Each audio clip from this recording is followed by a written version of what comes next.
Halo Smart Viewers, kembali lagi di Movie Freak! Yes. Hari ini gue Alright. suka banget, Tan. Kenapa tuh? Karena kita bahas film Indonesia. Kita review. Ini dia ya, akhirnya di di tahun ini kita review pertama kita adalah film Indonesia. Film Indonesia. Dan memang ini filmnya sangat gebiar ya. Gebiar Bukan. Ini film yang menurut gua mengangkat isu yang cukup berat tapi dikemasnya tuh bisa enjoy ya. Maksud gua komedinya ada, misterinya ada. Jadi kita nonton ini tuh berasa kayak nonton Enola Holmes, Sherlock Holmes ala-ala banget. Iya juga ya. Iya dong. Bener. Versi ini Jakartanya Versi ya. Jakarta. Versi Jakartanya. Gitu. Di sini kita akan bahas film apa, Bim? Penyalin Cahaya. Yes, aka fotokopier kalau untuk rilis di internasional ya. Yes, gue kaget sih. Maksud gue dari judulnya Penyalin Cahaya dan Inggrisnya fotokopier, dan gue sempat mikir ini film tentang apa sebenarnya. Betul, dan ternyata pada saat lihat dari trailernya pun gue di situ jujur gue udah langsung tertarik banget pas nonton trailernya, karena trailer sebenarnya udah keluar lama banget, Bim. Iya. Ini kan akhirnya eksklusif original Netflix gitu kan, di tanggal 13 Januari kemarin gitu, dan sebenarnya dia udah rilis duluan di Busan International Film Festival di bulan 8 Oktober. Nah itu sebenarnya gue udah nonton trailernya. Gue belum nonton trailer itu. Dari situ gue udah lihat, wah cuma keluarnya masih lama sih. Masih lama. Dan sutradaranya nih ya, ini ada Auregas Banu Teja. Betul. Pemerannya juga banyak banget sih ya. Pemerannya banyak banget. Untuk Auregas juga, Bim, ini film panjang pertama dia ya. Oh, film panjang pertama ya? Film panjang pertama dia, karena sebelum-sebelumnya film pendek, dan sebenarnya dia udah dapatkan award-award banyak di film-film pendek dia sebelum-sebelumnya juga. Dan ini juga mendapatkan banyak banget penghargaan. Banyak banget penghargaan. Yes, gitu. Ya. Ini pemerannya juga banyak ya. Betul. Ada Shenina Cinnamon, ada Siso Kurniawan. Ciko Kurniawan. Ada Lutesia. Nah ini yang dari semua pemain muda yang gue kenal, paling banyak gue tonton filmnya ada Lutesia. Lo? Kalau gue. Oke, gue Lukman Sardi. Ya kan gue bilang pemain muda, bos. Waktu masih muda. Oh iya. Terus ada Jerome Kurnia juga ya, Iya. dan teman-teman yang lain. Nah, ini menarik banget sih ya. Dari sinopsisnya sih juga menurut gua cukup ngehook. Betul. Gitu. Ini kita sinopsis pendek aja juga ya. Sinopsis pendek gitu. Ini mungkin sedikit ini ya. Kalau kemarin itu ada short movie Georgia dari Korea yang dia rilis untuk Indonesia karena kasus pelecehan seksual itu banyak banget, dan menurut gue Penyalin Cahaya salah satunya film yang angkat tema itu.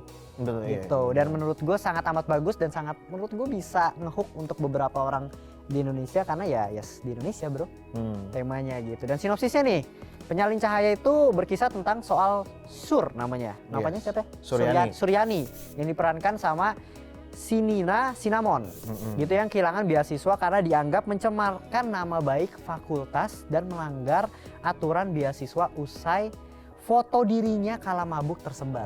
Dia selfie gitu kan. Selfie. Terus akhirnya tersebar, yang akhirnya ya itu. Jadinya semuanya jadi batal gitu kan, dari langsung hancur lah hidupnya gitu, keluarganya banget. Ya pokoknya bermasalah juga, akhirnya di mana akhirnya yang menjadi snowball untuk effect ya, untuk kehidupan dia. Suryani ini ya. Karena menurut gua di sini adalah film yang sangat amat realistis. Kenapa? Dari sudut pandang fakultasnya gue bisa nerima lah dia kenapa nggak mau ngelanjutin atau dan lain sebagainya, karena dia mau jaga nama fakultas gitu. Banyak banget menurut gue karakter di sini yang kita bisa lihat ya. Dia kan ngambil teater ya. Si Sur ini kan dia seorang pekerja. Dia kuliah jurusan website ya, komputer. Dan akhirnya di situ dia kerjanya di si teater ini sebagai pembuat website gitu lah. Dan memang kedepannya juga kayaknya akan bekerja sebagai pembuat website, karena kan di situ dia juga diceritakan ada banyak side job yang berhubungan dengan mengerjakan website gitu ya. Yes, ini yang gue suka Tan. Gue suka banget di sini. Kenapa? Karena ini kita udah dikasih tahu backgroundnya itu dia pembuat website dan lain sebagainya. Dan cara dia mencari orang yang bisa dibilang yang menyebarkan fotonya yang awalnya ya, itu menggunakan teknologi. Betul. Yang emang backgroundnya dia.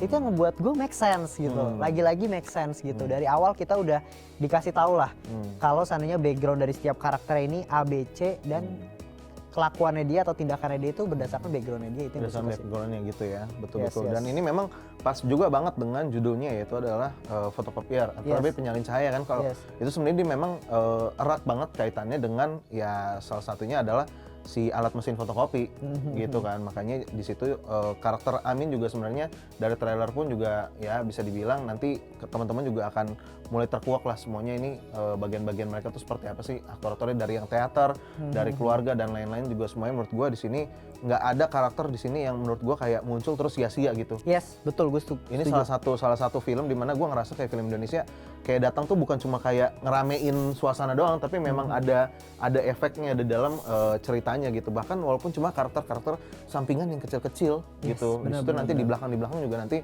semuanya akan terkuak gitu. Mungkin bisa gue bilang ini salah satu contoh film dengan treatment yang sangat amat baik terhadap karakter-karakternya. Ini karakternya banyak loh. Betul. Banyak banget karakternya. Iya. Gitu. Dan semuanya tuh pas porsinya. Di treatmentnya tuh bagus dan diselesaikan pun juga bagus. Iya, gue setuju Ini banget bagus sih, gue setuju. Dan di sini tuh pas banget juga ya, karena tadi kan lo udah sebut juga kalau misalnya di sini adalah salah satu film di mana mengusung mengenai ya bisa dibilang pelecehan seksual gitu ya. Benar. Dan menurut gue ini salah satu movie yang bagus juga. Kenapa keluarnya akhirnya di Netflix?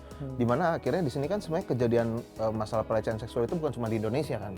Jadi sebenarnya di seluruh dunia, dan ini bagus banget. Kenapa akhirnya langsung keluar di Netflix? Karena akhirnya bisa diakses oleh semua orang di seluruh dunia gitu. Akhirnya ya bukannya mengecilkan kalau misalnya kita bilang kalau dikeluar bioskop berarti orang nggak bisa akses juga nantinya, tapi untuk langsung bisa kita akses secara bersama-sama serentak di seluruh dunia di Netflix gitu untuk mengangkat isu seperti ini, menurut gue ini memang pilihan Braga sih yang menurut gue betul Smart, pas banget gitu. Dan menurut gue ya ini tuh relate juga sama campaign Netflix. Kalau lu nonton di Netflix ya, emang di Netflix sih keluarnya. Di akhirnya itu tuh ada tulisannya kalau lu pernah lu ngalamin hal-hal kayak gini, lu bisa kunjungi website-nya. Gue lupa nama website-nya apa. Itu kalau misalnya lu nyalain captionnya ya. Gue nonton pakai caption sih. Iya sama. Oh, gitu. pakai caption juga ya? Bahasa Indonesia ya, film bahasa Indonesia. Ya? Tapi pakai subtitle bahasa Indonesia. Iya.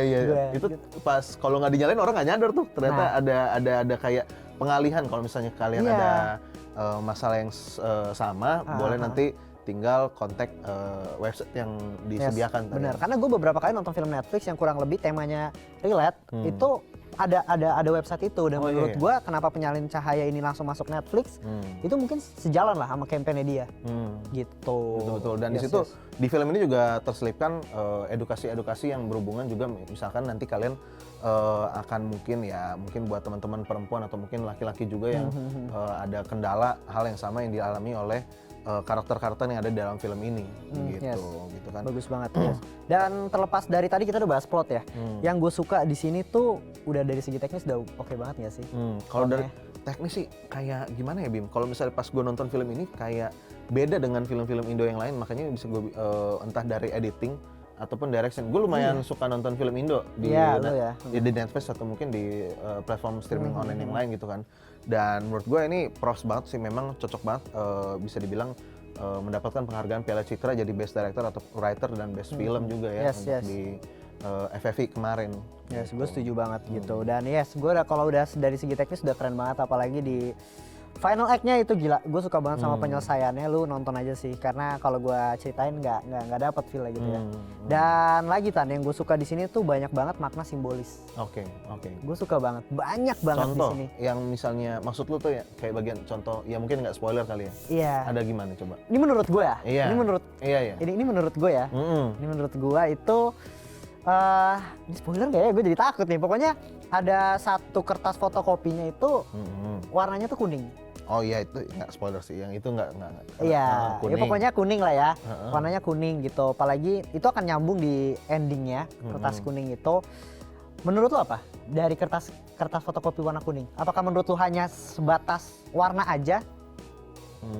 Enggak, gue nggak ada kepikiran sih. Menurut gue ya, ini menurut gue pribadi pas gue ngeliat ya, itu adalah melambangkan kuning ya mati, rasa keadilan tuh nggak ada gitu loh. Lu mana keadilan? Akhirnya kan maksudnya di sini kan dia mencari keadilan kan. Betul. Di sini juga dikasih lihat betapa si Sur ini orang yang kurang mampu gitu, dan dia pengen mencari keadilan tuh susah banget. Susah banget gitu. Dari mau nyari ke hukum juga susah gitu, mau dari fakultas juga susah gitu loh. Ini tuh ironisnya gitu. Mungkin lu bilang ini cuma ada di film Bim gitu. Tapi ironisnya itu bisa terjadi di nyatanya. Gitu, dari Lukman Sardi sebagai bapaknya yang galak itu pun. Ya itu klise orang tua di Jakarta banget sih gue ngerasa. Iya, yang kayak gitu. Nah, kalau balik ke simbolis itu salah satunya Tan, yang kertas kuning gitu. Terus apalagi Amin ya yang tukang fotokopinya di endingnya itu gitu kita dikasih lihat ya pokoknya dia melihat satu scene ya yang dia sedikit ada jerujinya. Menurut lu tuh apa artinya? Scene dia di jeruji. Iya, terakhir kan dia ngelihat Oh ada sesuatu iya di jeruji. iya. Menurut lu itu artinya apa?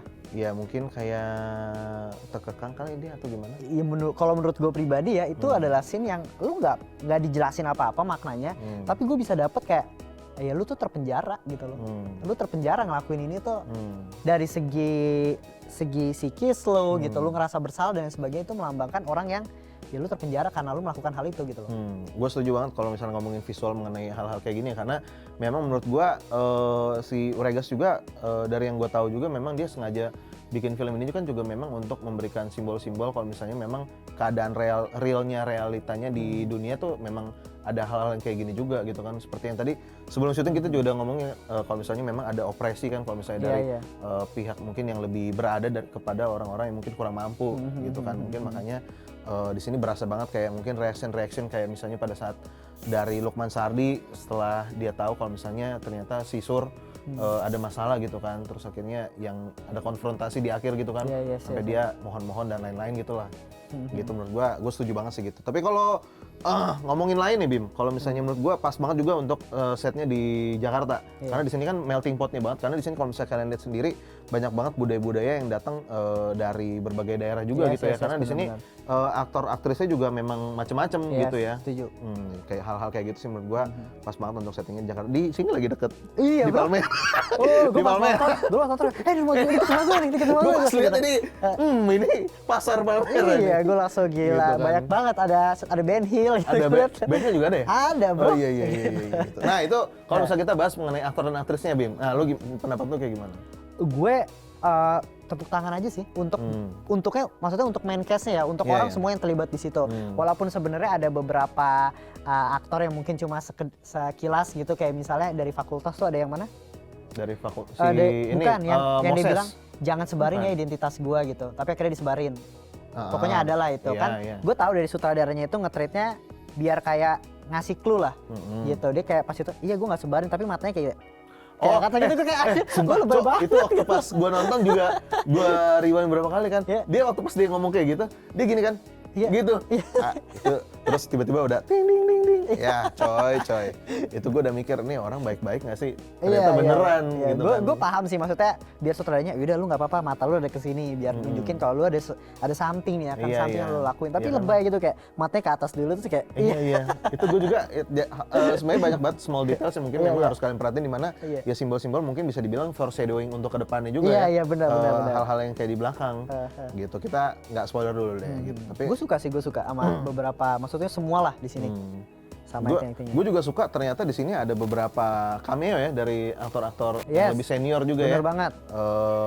Dari yang kita sebut satu aja kali ya. Kalau dulu yang lu paling suka, nggak paling suka, paling kaget deh. Paling kaget. Siapa? Atau ada yang kaget nggak sih lo? Gue ini pengacaranya. Iya. Aduh, tar lu jangan bilang pengacara siapa ya? Gue tahu namanya. Tanta Ginting. Yes, gue paling kaget dia. Gitu. Iya. Itu dia. Itu sih. Pas dia datang, loh kok dia? Iya, keren. Kalau gue si ini Adipati Dolken. Adipati ya? Adipati Dolken guys. Iya dia tengil juga. Gue suka cowok-cowok yang tengil di sini, kayak contohnya si Tarik tuh. Dari pertama kali pada saat di backstage itu gue udah wah kok tengil banget nih anak nih, gue suka banget sih gitu. Gue suka mereka walaupun memang kumpulan dari cast pemain muda gitu ya, menurut gue pada saat akhirnya sejajar dengan datang beberapa cast senior yang lain, ya contohnya kayak Sur dengan bapaknya deh, si Lukman Sardi. Menurut gua acting para aktor-aktor muda yang di sini juga keren-keren banget semuanya gitu. Semua outstanding banget sih gitu. Makanya tadi yang kita sebut memang di sini tidak ada karakter yang nggak guna gitu. Semuanya akan ada efeknya kepada alur cerita. Yes. Even gitu. Itu Pak Burhan dari awal saya sudah suka sekali dengan Pak Burhan. Gue awal, tapi jangan ntar spoiler mulu sih. Iya maksudnya kan semua berguna gitu, diterita dengan bagus gitu. Pak Burhan pun juga bagus gitu. Pak Burhan juga bagus walaupun ya polos-polos gitu. Iya polos-polos begitu. Suka gue. Bener. Ya itu tadi untuk dari visual juga kita udah. Untuk dari film sendiri, gue juga nggak tahu ternyata ini 16:9 ya Bim. nggak 21:9 gitu loh. Jadinya dia makanya pada saat gue nonton film ini, gue baru kayak oh ini film full length ya gitu, maksudnya film layar lebar, film panjang gitu. Ternyata jarang-jarang kan maksudnya untuk Indonesia untuk rilis di Netflix. Ali tuh full atau enggak ya? Gue lupa lagi. Yang mana? Ali dan Ratu Queen. Full nggak nggak sih? sih? Full ya? Full nggak sih? Full ya? Full. Gue lupa deh. Kalau nggak salah Ali juga full. Maksudnya gue buat teman-teman jadinya karena dia full, jadinya banyak banget makna-makna yang mungkin lebih tersirat gitu ya. Dan jadi ada informasi-informasi yang dimana akhirnya buat teman-teman kalau misalnya nonton dengan 16:9 jadinya akan lebih oh iya ada bagian-bagian ini, ada bagian-bagian detail-detail yang akan bisa kalian pandangi lebih seksama. Betul. Gitu. Nah kalau ngomongin scoring gue suka. Gue suka sih sama sound design-nya juga gue suka. Sound design gue suka loh, Bin. Suka Serius. banget gue. Wajar menang kan? Iya wajar gitu menang. karena menurut gue scoringnya pun dapet sama emosinya, mood kita, visualnya ngeblend gitu ya. Gue kayak menurut gue ini salah satu film yang gue nonton 2 jam tuh nggak terasa. Betul. Gitu, gue nebak-nebak semua mungkin yang sutradaranya mau, semua yang sutradaranya kayak gue mau lu nuduh ini, gue mau nuduh lu ini tuh gue keseret semua sama dia. Ya mungkin karena udah kemasan semuanya lah, udah termasuk scoring dan lain sebagainya, udah gue enjoy aja sih nonton. Kayak biasanya tuh mungkin yang nggak biasa di gue kayak misalnya dangdut, tapi pas yang kayak ya ini kan di tempat fotokopian umum kan banyak banget umum dengan lagu-lagu dangdut gitu kan ya maksudnya. Itu pas gue nonton kayak wih asik juga nih pas bagian-bagian tiap kali ada di fotokopi ada lagu-lagu dangdut kayak pas gitu jadinya. Dan untuk kayak sound desainnya tadi yang kayak lo bilang setuju juga sih gue kayak pas lagi di kampus atau misalnya lagi di mana itu suara-suara dari belakang tuh kayak membantu gitu. Misalnya ini nggak spoiler kayak misalnya dari warnet. Di warnet kan toksik banget gitu ya. Pas gue nonton ulang dia ngomong wah kasarnya tuh berasa banget gue pas dia lagi di warnet itu. Iya. Hal-hal kayak gitu sih yang mungkin gue senangi juga untuk di film ini. Yes. Gitu. Dan ini ada beberapa trivia Tan. Gitu ya. Dia tuh menang 12 piala di Festival Film Indonesia. Betul, ada 12. Ada 12. Film cerita panjang terbaik, sutradara terbaik, pemeran utama pria terbaik, pemeran pendukung pria terbaik, penulis skenario terbaik, pengarah sinematografi terbaik, penyunting gambar terbaik, penata sutradara terbaik, pencipta lagu tema terbaik, penata musik terbaik, pengarah artistik terbaik, dan penata busana terbaik. Ini keren semua. Kita lupa ngomongin tuh penata busana karena penata busananya juga itu pas menurut gua kayak apalagi anak-anak teaternya gitu ya. Makin kelihatan banget lagi sih di situ. Gitu. Dan ini syuting ternyata di Jakarta selama pandemi. Selama pandemi. Ini syuting mulai dari Januari dia mulai syutingnya. Jadi pas lagi 2021 ini ya dia mulai syutingnya. Gitu. Dan menurut gua banyak sih ya. Pokoknya masih banyak sih fakta-fakta menarik seputar film Penyalin Cahaya ini. Dan akan banyak detail-detail simbolis-simbolis yang wajib banget kalian tonton sendiri sih dibanding kita jelasin ya. Betul. Scoring deh bro. Skor gue 88. 88 loh? Gue 88. Gila, itu kenapa 8? Ada 8 yang di belakang itu dari mana? Orang biasa tuh ganjil 85, 90 gitu. Karena kalau nggak 88 gue 9. Iya, gue 9. Tapi gue lebih ke 88. Gue 9, gue 9/10. Itu gue seneng banget sih. Maksudnya gue puas dengan waktu gue pada saat menonton film ini. Walaupun ini bisa dibilang dibanding film-film komersil lain Indonesia, ini salah satu yang bisa dibilang durasinya panjang juga ya Bim. Sangat karena panjang. 2 jam 10 menit. Ya, kalau nggak salah 2 jam 10 menit. Yang biasanya kan rata-rata mungkin bisa 80 menit, 70 menit, 90 menit. Ini 120 menitan gitu ya, 2 jam 10 menit. Itu menurut gue ini buat teman-teman nggak akan terasa juga sih. Nggak akan terasa. Belutan misterinya itu rapih banget ya, Bim. Bagus, yes, gue suka banget. Jadi buat kalian yang suka nonton drama, buat kalian yang suka nonton misteri itu cocok banget di sini. Akan banyak message juga. Dan pokoknya ini adalah kemasan komplit ya untuk film Indonesia, apalagi baru awal-awal tahun ini wajib banget nonton Penyalin Cahaya di Netflix. Sudah rilis guys, langsung saja kalian gitu. ya. Oke, ya kalau begitu nanti buat teman-teman dari kita mungkin reviewnya itu aja ya. Yes, itu aja sih untuk reviewnya. Buat teman-teman nanti kalau misalkan ada saran-saran mungkin kita harus bahas series apa, film apa nextnya, better kalian komen-komen di bawah ya guys. Langsung aja komen ya. Betul. Follow juga sosial medianya. Pastinya. Movie Freak. Itu gitu ada di TikTok, Instagram ya, buat kalian dapat informasi-informasi seputar film. Betul. Jangan lupa juga untuk nyalakan lonceng, terus di komen, di like video ini, pokoknya di Binus TV channel ya guys. Oke, guys. mantap. Alright. Segitu aja kali ya untuk review Penyalin Cahaya. Betul. Nanti minggu depan kita akan balik lagi ya Bim. Pasti. dengan film-film menarik lainnya. Pastinya. Alright, ya Smart Viewers akhir kata. Nathan pamit. Bimo pamit. Sampai jumpa di episode selanjutnya. Bye Bye. bye.